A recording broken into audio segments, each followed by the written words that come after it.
బత్తాలు కొనుకొచ్చుకుంటాం, బత్తాలు నింపుకుంటాం, కాంటా పెట్టుకుంటాం. వాళ్ళకి 65 రూపాయలు ఇచ్చినాం.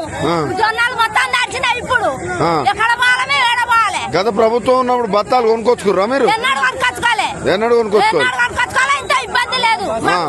ఎట్లుందమ్మా రేవంత్ రెడ్డి పరిపాలన ఎట్లా ఉంది? బాగున్నది. బస్సులు గిసులు బాగా పెట్టిండు కదా.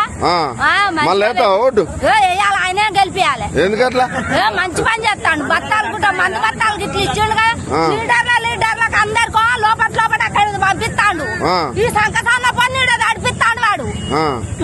వాడు నడిపిస్తాడా మమ్మల్ని? కాంగ్రెస్ వాళ్ళు వచ్చి ఓటు అడిగితే ఏం చెప్తావు? అంటావా? మంచిగా మీ దండం పెడతాం, కాలు మొక్తాం అంటాం. అంతేనా? తులం బంగారం వచ్చిందా మీ మనవరాలకు? 3 తులాలు వచ్చినాయి. 3 తులాలా? 3 తులాలు. ఏం చేసినావు మరి? అది అక్కడ దాచినాం.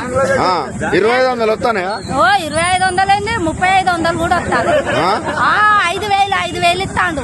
5,000 రైతు భరోసా 15,000 అనేగా సంవత్సరానికి. వేసిండు. ఎన్నిసార్లు వేసిండు సంవత్సరానికి? 4 సార్లు వేసిండు. 4 సార్లు వేసిండు. ఒక సంవత్సరంలో